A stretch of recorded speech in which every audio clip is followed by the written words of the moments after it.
What's going on, guys? This is going to be our first podcast, and it's going to be about Giles Corey and his role in the Salem Witch trials of 1692. Should be noted that Giles Corey was the only male to be accused of witchcraft in 1692.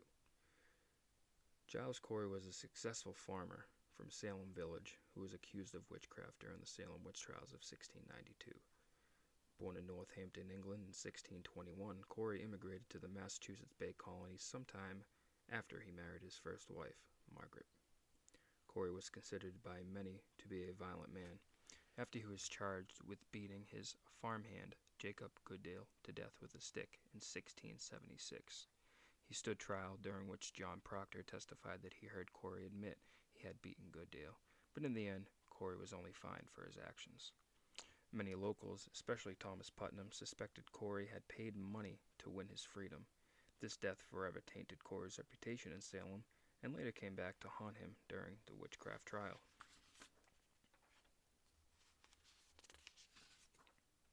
The Corey's troubles officially began on Monday, March 21st, 1692, when Martha Corey was arrested on charges of witchcraft. Corey was so swept up in the mass hysteria he reportedly believed the accusations against his wife and even testified against her on March 24th.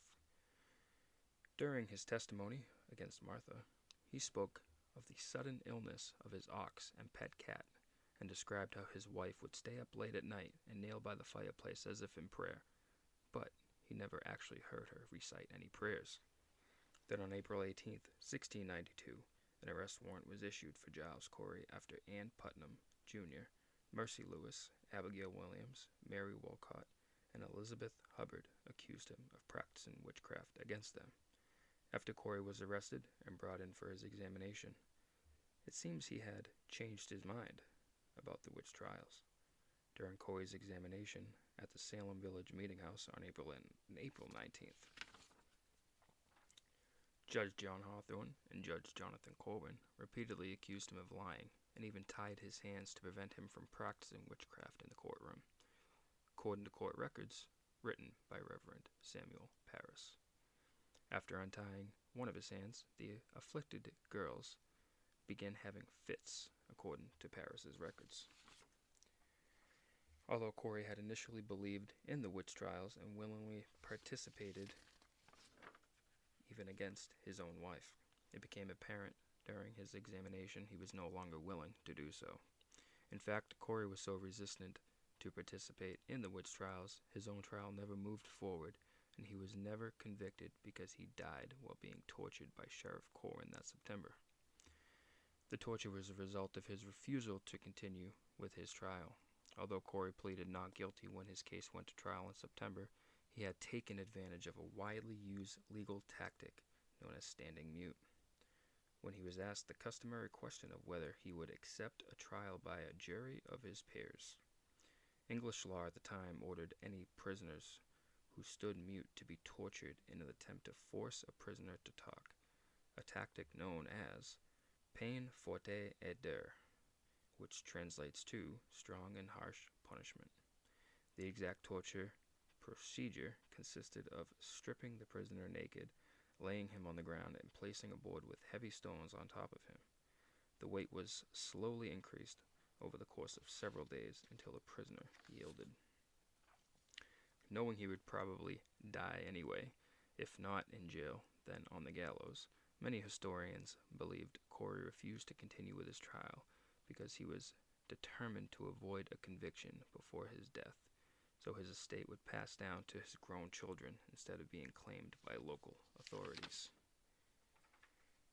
Sheriff Corwin used this method to torture Giles Corey in an empty field on Howard Street next to the Salem jail, where Corey was being kept for 2 or 3 days in September of 1692.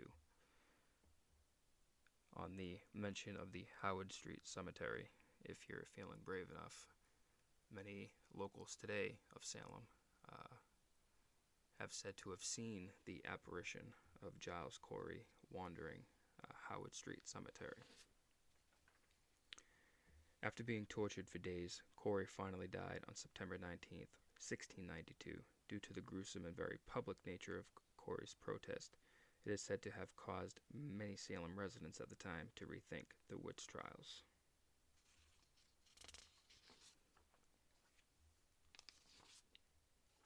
In 1711, the Massachusetts legislature passed a bill clearing some of the names of the accused witches, including Giles and Martha Corey, and paid restitution for their imprisonment and deaths. It has long been rumored that Corey placed a curse on Salem and its sheriffs during his torture by shouting, "Damn you, I curse you and Salem," at the sheriff before he died. 4 years after Corey's death, Sheriff Corwin died suddenly of a heart attack at just 30 years old. Local legends suggest that Corey not only cursed Corwin, but every sheriff since 1692.